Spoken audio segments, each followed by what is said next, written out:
দর্শক, আমরা এখন আছি মানিক মিয়া এভিনিউতে। এখানে কিন্তু প্যালেস্টাইনের উদ্দেশ্যে যে সমুদ্রের যে ফ্লোট, জাহাজের যে ফ্লোট, সেটা কিন্তু যে ইসরায়েলি যে হামলা, সেই হামলার প্রতিবাদে এবং তাদের সাথে সংহতি জানিয়ে কিন্তু এই 70টি সংগঠনের একটি মিছিল আমরা দেখতে পাচ্ছি। এই মিছিলের আগে কিন্তু সংগঠনটি আসলে সমাবেশ করেছে। আপনারা দেখতে পাচ্ছেন মানিক মিয়া এভিনিউ হয়ে তারা কিন্তু আড়ংয়ের মোড় হয়ে আবার জাতীয় সংসদ ভবনের সামনে এসে তারা আসলে দাঁড়াবেন। আপনারা দেখছেন র্যালিটি কিন্তু এগিয়ে চলেছে। দর্শক, আপনাদের কাছে জানিয়ে রেখে আসলে ফ্লোটিলা হচ্ছে বিভিন্ন দেশের মানবাধিকার কর্মী, স্বেচ্ছাসেবক সংগঠনের সমন্বয়ে গঠিত একটি জাহাজ বহর, আসলে যেটি গাজার মানুষের কাছে মানবিক সাহায্য পৌঁছানোর জন্য ইসরায়েল আরোপিত নৌ অবরোধ চ্যালেঞ্জ করে আসলে যাত্রা শুরু করে। এর মূল লক্ষ্য হচ্ছে খাদ্য এবং ঔষধ প্রয়োজনীয় সামগ্রী গাজায় পৌঁছে দেওয়া। একই সঙ্গে আন্তর্জাতিকভাবে ফিলিস্তিন সংকটের দিকে দৃষ্টি আকর্ষণ করা।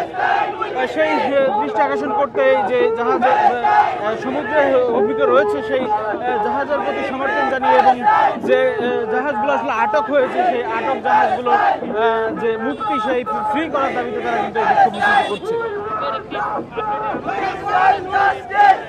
দর্শক, আপনারা ইতিমধ্যে জানেন ত্রাণ নিয়ে ফিলিস্তিনিদের গাজামুখী যে জাহাজ দিয়েছে, সেগুলো কিন্তু ইতিমধ্যে প্রায় সবকটি জাহাজ আসলে দখলে নিয়েছে যে ইসরায়েলি বাহিনী।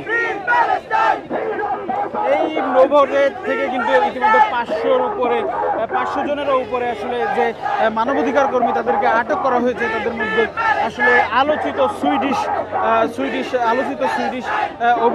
অধিকার কর্মী গ্রেটা থুনবার্গ রয়েছে।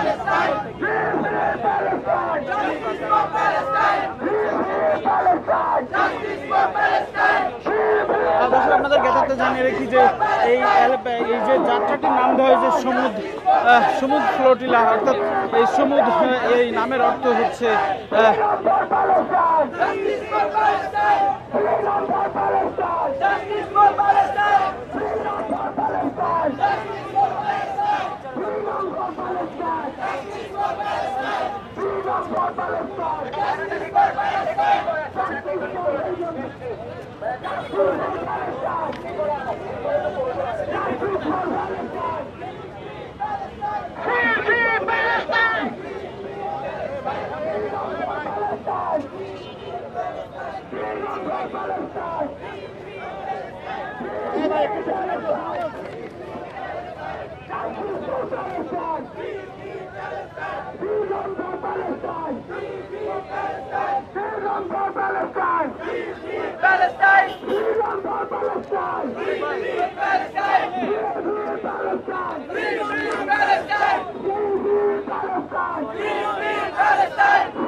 দর্শক, আপনাদেরকে তাতে জানিয়ে রাখি এবারে গ্লোবাল সমুদ্র ফ্লোটলাইন প্রথম বহর আসলে 31 আগস্ট স্পেনের বার্সেলোনা থেকে যাত্রা শুরু করে। এরপর কিন্তু 13 থেকে 15 সেপ্টেম্বর তিউনিসিয়া ও ইতালির সিসিলি দ্বীপ থেকে আরও নৌযান বহর যুক্ত হয়। এছাড়া কিন্তু গ্রিসের সাইরাস দ্বীপ থেকে পরবর্তী সময় আরও নৌযান ত্রাণ নিয়ে যুক্ত হয়। বর্তমানে বহরটিতে আসলে 40টিরও বেশি নৌযান রয়েছে বলে জানা গেছে।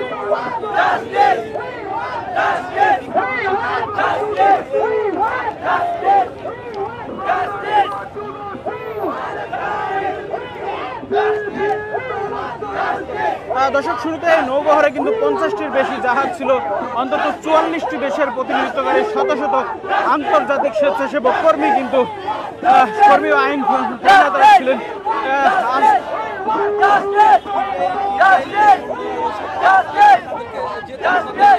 দর্শক, নৌযানগুলোতে আসলে প্রতিটি হলে উল্লেখযোগ্য পরিমাণ মানবিক খাদ্য সামগ্রী ও গাজার জনগণের জন্য প্রয়োজনীয় দ্রব্য কিন্তু রয়েছে।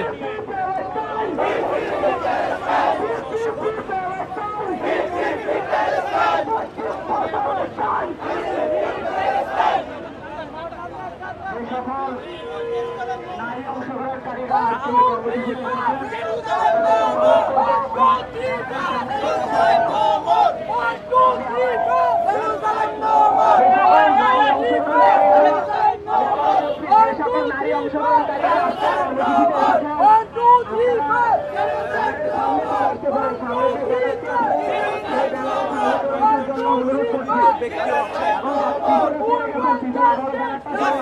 দর্শক আপনারা দেখছেন ইসরায়েলের যে গ্লোবাল সমুদ্র ফ্লোটিলায় ইসরায়েলি হামলার প্রতিবাদে যে বিক্ষোভ মিছিল সেটি কিন্তু মালিকনা এই মিনিটে আপনাদেরকে সরাসরি দেখানো হচ্ছে।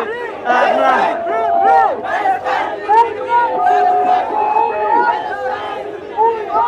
দর্শক আপনারা এতক্ষণ দেখছিলেন দেশ রূপান্তর লাইভ।